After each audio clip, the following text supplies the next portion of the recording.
Programming tutorial series. Let's continue our discussion about introduction of C programming. Today we will discuss about how to create the C program. Before continuing our discussion about how to create a C program, we will discuss about the software requirement for the C program. There are various software that are used for the C programming. Is that Turbo C, Dev C++, Code Blocks, Microsoft Visual C++, and many more. All these softwares are called IDE.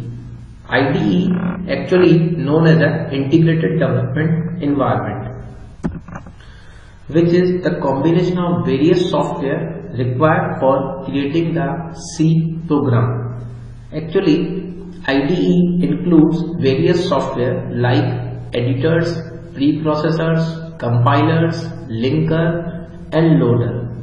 Editor is a software program in which you can write your program. Before converting your program into the machine code, there are some necessary steps performed by the preprocessor.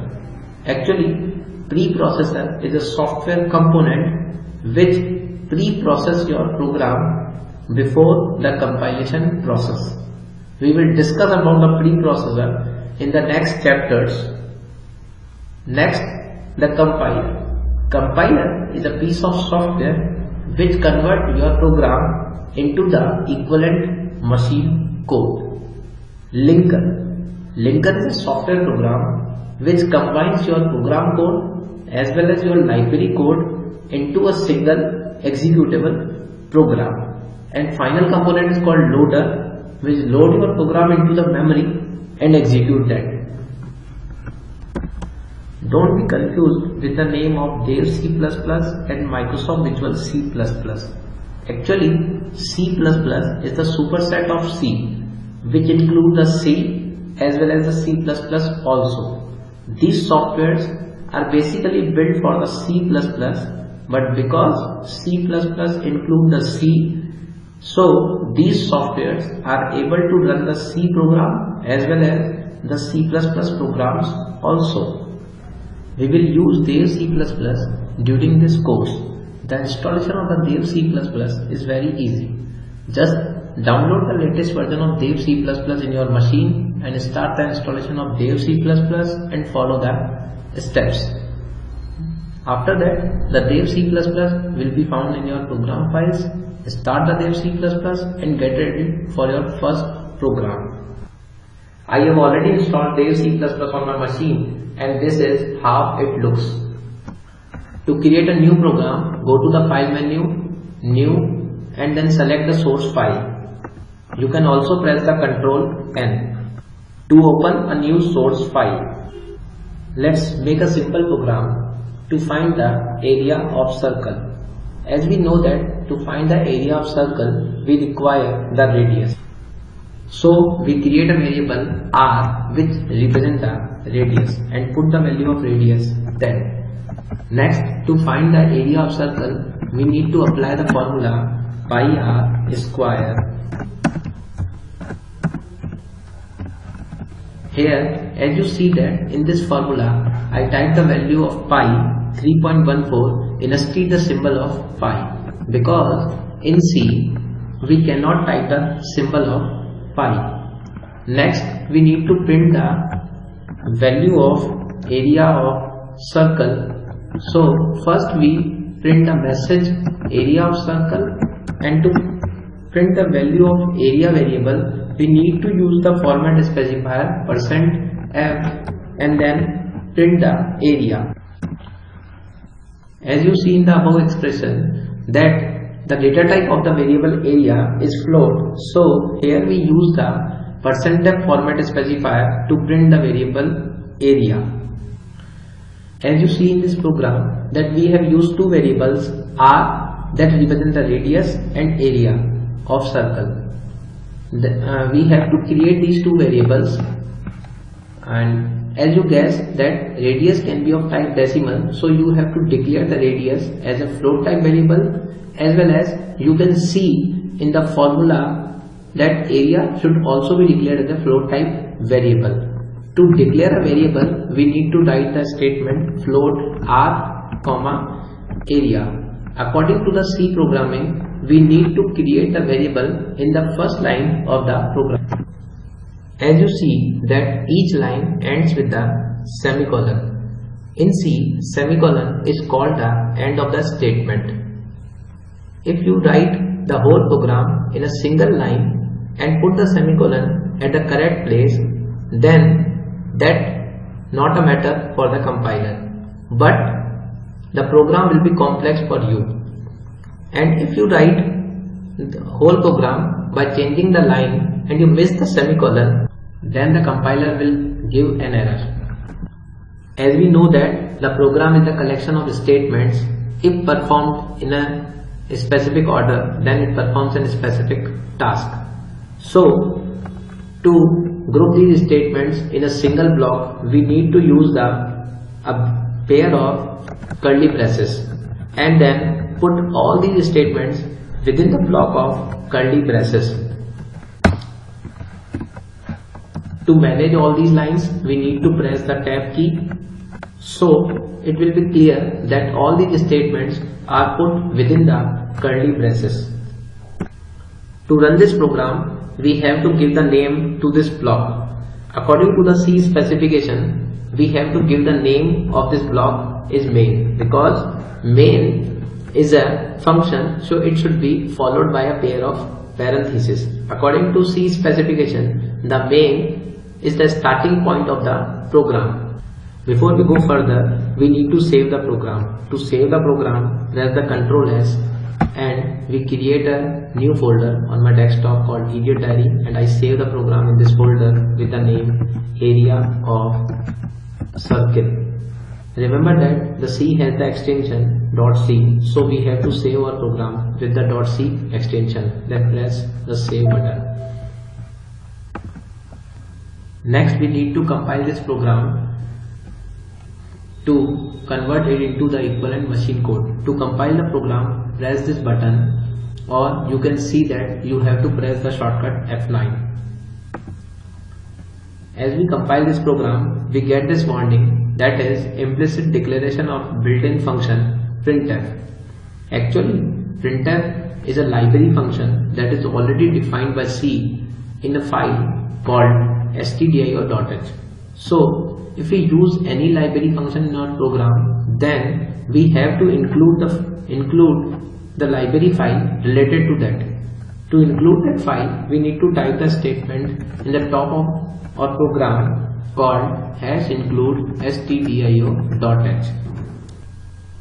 Similarly, as printf, there are various other functions defined in C's libraries.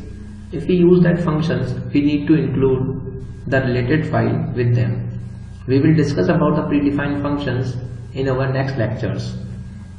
So after improving this program, we need to again compile this program. As we see that by again compiling this program, the warning has been disappeared and the program is compiling successfully with 0 errors and 0 warning. This is a compilation window, and close this window to move further. Next, we need to run this program. To run the program, we need to use this button or press the F10. Here, this button also appears on the screen that can compile and run your program simultaneously, or you can press F11. Now we run this program. As you see, the result is calculated with the radius 10, that is 340. One thing should be noted here is that after the decimal point, there are 6 digits appear on the screen. One more thing you have to be noted here, that a message appear, that is process exited with the return value 27.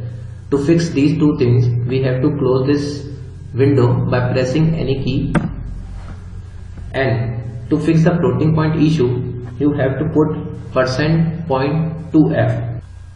As we have discussed earlier that by default a floating point value have a 6-digit precision. So in the previous output there is 6 digit appear after the decimal place. To fix this issue, we need to write the %.2f. So we instruct the printf that only print 2 digits after the decimal place. One more issue that we have seen in our earlier output, that process exited with the return value 27. To fix this issue, we need to return a value to our calling environment, that is OS. To return a value to our calling environment, we need to write a statement in the last line of our program, that is return 0. With this statement represent that our program is running with 0 errors, and this 0 is returned to the calling environment, that is OS. As we have discussed that main returns 0 to the calling environment, that is OS. So the output of the main is a type of integer, so we need to prefix the main with the keyword int, which represent that main is returning a value of type integer to the calling environment. Now again save the program, compile and run by using shortcut F11. As you see on the output screen, that after the decimal point only 2 digits will be appeared, and process is exited with the return value 0, that represent program is running with the success status. If we run this program 10 times, then the output will be remain same, because the radius value will remain 10. But if we need to change the value of radius, we need to change it manually. But there should be some way with them we can enter the value of radius during the execution time. To input the values from the user, we need to use the statement scanf. Let's discuss about the scanf. Let's discuss the syntax of scanf.